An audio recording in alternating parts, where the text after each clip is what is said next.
TDP రాష్ట్ర general secretary గని కృష్ణ ఆధ్వర్యంలో చంద్రబాబు ఎక్స్పో అనంత భావజాలికుడు పేరుతో పుస్తకాన్ని ఆవిష్కరించారు. కార్యక్రమానికి ముఖ్య అతిథులుగా ఏపీ రేరా మాజీ చైర్మన్ డాక్టర్ రామ్నాథ్ వెలమాటి, శాసనమండలి సభ్యులు పాకలపాటి రఘువర్మ, మాజీ శాసనసభ్యులు ఆదిరెడ్డి శ్రీనివాస్ పాల్గొన్నారు. రాజమహేంద్రవరం శుభమస్తు కళ్యాణ మండపంలో పుస్తకావిష్కరణ జరిగింది.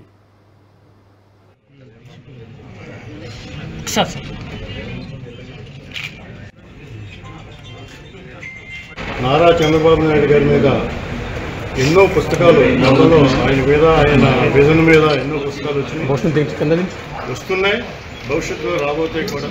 అయితే ఈసారి ఈరోజు ప్రత్యేకత ఏంటంటే, మా మిత్రుడు రాజమండ్రిలో చిరకాలం ఇక్కడ రిపోర్టర్గా పనిచేసిన వ్యక్తి, అక్కడ ప్రస్తుతం గుంటూరులో జర్నలిస్టుగా పార్టీ గురించి రేపటి కోసమని పత్రిక నడుపుతున్న వ్యక్తి శ్రీనివాస్ ప్రసాద్ గారు రాసిన ఈ చంద్రబాబు XO అనే బుక్లెట్ని ఈరోజు ఇక్కడ చేయడం అనేది చాలా కార్యక్రమంగా ఉంది. ముఖ్యంగా దీనికి మూలకారకులైన, ఈ పుస్తక రచనకు మూలకారకులైన డాక్టర్ రామ్నాథ్ వెలమాటి గారు కూడా ఇక్కడ రావడం, అదేవిధంగా వెంపాటి చిరంజీవిరావు గారు, రఘువర్మ గారు, మాజీ ప్రస్తుత శాసనమండలి సభ్యులు అందరూ కూడా, ముఖ్యులందరూ కూడా రావడం జరిగింది.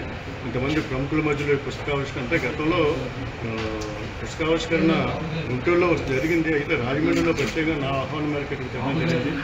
ఈ పుస్తకంలో చంద్రబాబు నాయుడు గారి మీద ఆయన చాలామంది, ఎందుకంటే ఆయన్ని ద్వేషించే వాళ్ళు ఉంటారు, ఇష్టపడే వాళ్ళు ఉంటారు, అంత శక్తి కలిగి రాజకీయంగా నేను మాట్లాడలేదు, అంత తెలివైన వ్యక్తి మనకి కావాలి. ఆయనకి మనకి ఆయన కావాలి. ఈ పుస్తకం రచించిన శ్రీనివాస్ ప్రసాద్ గారితో కూడా మనం మాట్లాడింది ఏంటంటే, ఇప్పటికైనా బాబు గారి గురించి మనం బయట చెప్పాలి. దీంట్లో స్వార్థం ఉంది, ఎందుకంటే బాబు గారు ఇంకో 15-20 ఏళ్ళు మనకి సలహాలు ఇవ్వగలుగుతారు.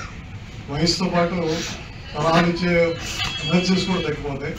ఇప్పుడు మనం ఆయన ఆలోచన శక్తి ఉపయోగించుకోకపోతే మన భావితరం మనం బాధపడాల్సి వస్తుందని భావించి ఈ పుస్తకం చంద్రబాబు నాయుడు గారి గురించి ఫస్ట్ టైం, ఇందాక గరికృష్ణ గారు చెప్పినట్టు, నేను 40 ఏళ్ళు పార్టీ వెనకాల ఉన్నా, బహుశా నేను ఎవరో అని తెలిసేది 2-3 ఉన్నారు.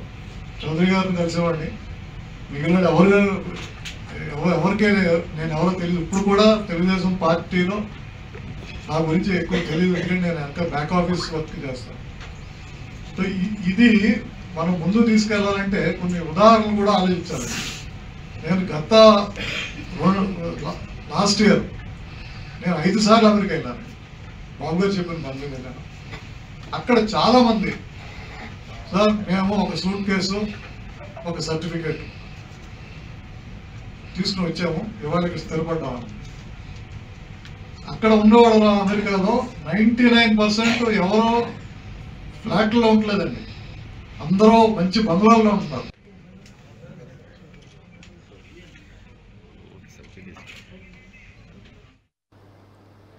మాజీ సీఎం చంద్రబాబు రాష్ట్రాన్ని ఎంతో అభివృద్ధి పదంలో నడిపించారని, అభివృద్ధిలో ముందు చూపున్న ఒకే ఒక వ్యక్తి ఆయనని డాక్టర్ చిరంజీవిరావు అన్నారు. రాష్ట్రం ఆర్థికంగా బాగుపడాలంటే మళ్ళీ చంద్రబాబు సీఎం కావాలని కోరుకున్నారు. విజన్తో రాష్ట్రాన్ని ముందుకు నడిపించగల నాయకుడు చంద్రబాబు తప్ప మరొకరు లేరని, విలువలతో కూడిన విద్యను అందించేందుకు నిరంతరం కృషి చేశారని చిరంజీవిరావు కొనియాడారు.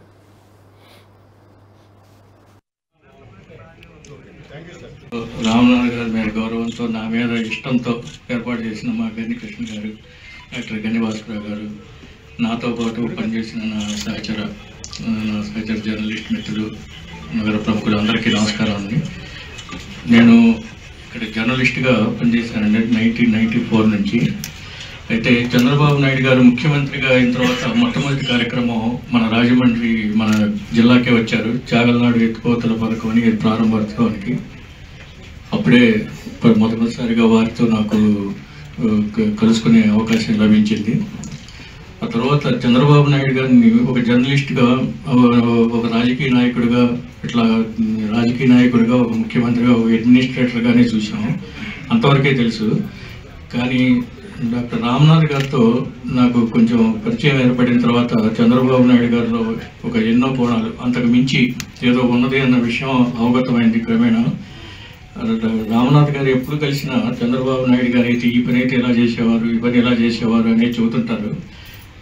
ఆయన ఆలోచన ఒక ప్రపంచాన్ని మార్పు చేసే ఆలోచన అనమాట. అప్పుడు ఉదాహరణకి నిన్నే మనం పేపర్లో చూసాం, ఈ బీహార్లో ఈ డ్రోన్స్ పెట్టేసి ఈ పొలాలకి ఇట్లా మందులు చేయటం, దీనికోసం శిక్షణ ఇస్తున్నారని. దీన్ని చంద్రబాబు నాయుడు గారు కూడా ముఖ్యమంత్రిగా ఉన్నప్పుడు ఆ డ్రోన్ కార్పొరేషన్ అని పెట్టి అప్పుడు ఈ మందులు చల్లడానికి కూడా